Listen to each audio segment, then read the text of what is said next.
Ms. Carrie Tan. Question 25, please.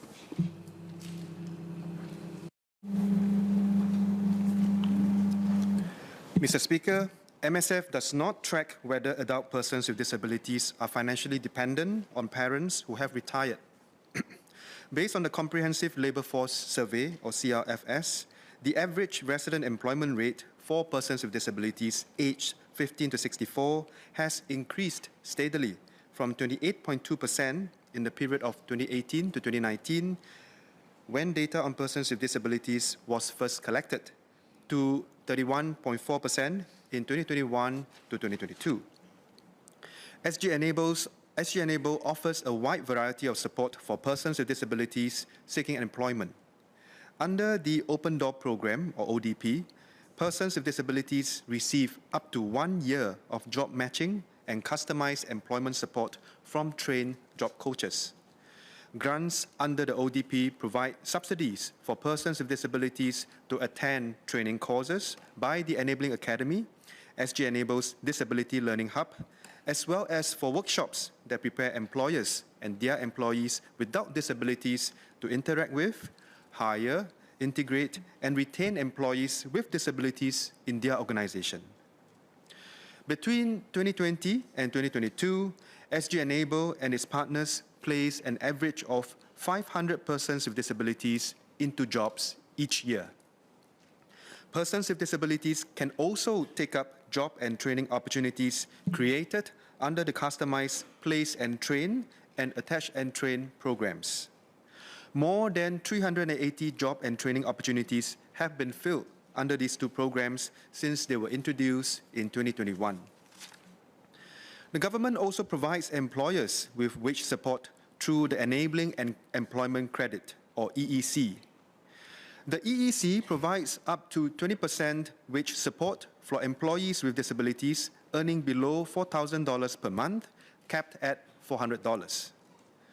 More support is provided to encourage the hiring of persons with disabilities who are long-term unemployed and are more likely to be financially reliant on their families. Employers who hire persons with disabilities who have not been working for at least 6 months will receive an additional 20% of wage offsets capped at $400 per month per employee for the first 9 months.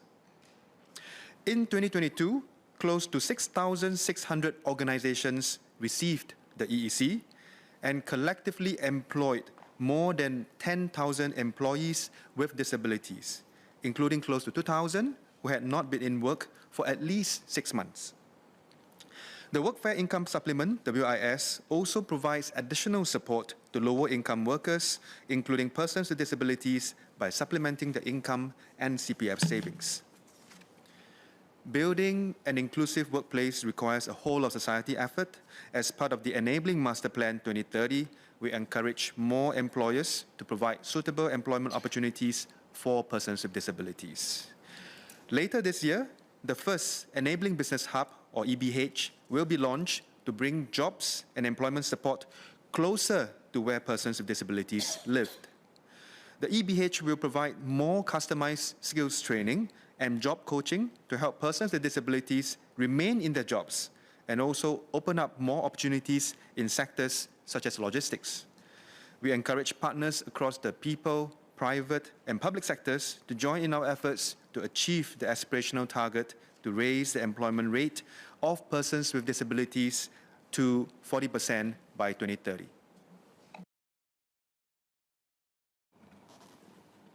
Ms. Carrie Tan.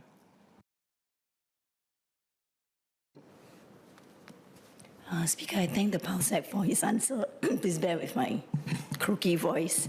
Quite heartening to hear that we've been making progress.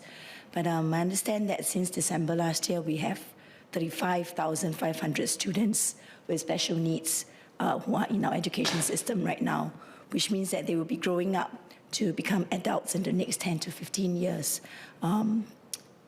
Given that we are making some progress, but are there going to be further investments in ensuring that this whole-of-society approach can be accelerated to further enable more numbers of persons with special needs to be employed in their adulthood to greater success, meaning more retention, and to measure their level of self-sufficiency, because this is likely to be a cost to the country, and whether in the long term do we look at this the support and integration of persons with special needs with a certain ratio of welfare versus self-sufficiency target, because there are some who may not be able to work, but amongst those who can, with the relevant training and the relevant sensitization of employers as well as the general public, can we move that needle further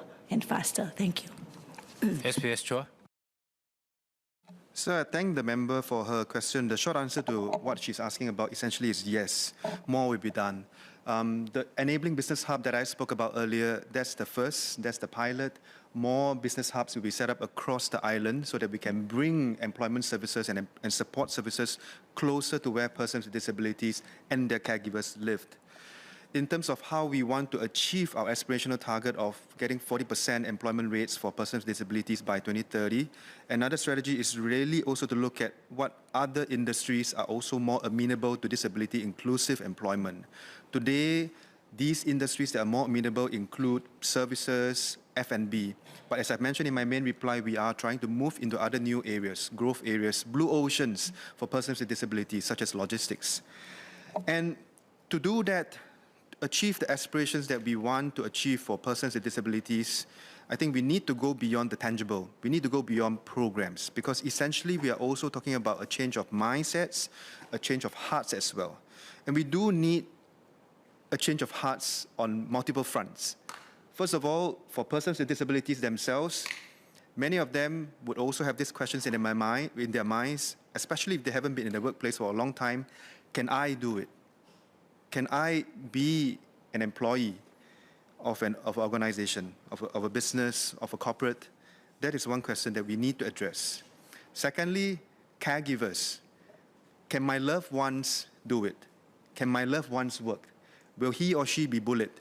I think these are concerns that we need to address as well. And most of all, I would say, beyond the C-suite consent or C-suite support that we get from industries, we do need every employee, every supervisor, or as many of them as we can, to really embrace the fact that persons with disabilities can live amongst us, can be also my fellow employee, can be my fellow workmate. And I think we do need to actually initiate a conversation around these issues. Not that we haven't already, but we need to push the conversation even further so that we can drive this cause to a maximal effect. Final SQ, Ms. Denise Poa. Keep it short, please. Thank you very much, SPS and MSF and SG Enable, for doing quite a lot of work in this space, especially in employment for adults with disability in the last decade. Okay, and I do think that Honourable Member Kerry Tan's request to track data, there's some merit to it, to track the data to ensure that actually there's better financial security for all adults with disability in our country, just like we will encourage typical folks to do the same as well. I think that there is a need to gauge and size the, to gauge the size of the monster in the sense, the issue. There is, I think there's merit to an intentional approach to first determine the archetypes of adults with disability. Some can work full-time, some can work part-time, some will need more care and cannot really work in open employment. So there's archetypes. And then there's also the families portion. There's different types of families. Some can afford, very much. They have their own fiscal, but they don't do any financial security Ms. planning. Power, can you get to your and SQ? then others who cannot. So I think that there should be a better way of segmentation of these archetypes so that better methods in ensuring financial security can come about for this particular sector. For consideration, please. SPS Chua. Mr. Speaker, I thank the member, Ms. Denise Poa, for her question. I think essentially I'll summarize into 2 words. Spectrum, yes, we recognize the diversity of this community and we do want to be able to support them in a very targeted fashion. Second, in terms of tracking, we do take that feedback and we will see how best we can do it with SG Enable, between SG Enable and MSF. Thank you.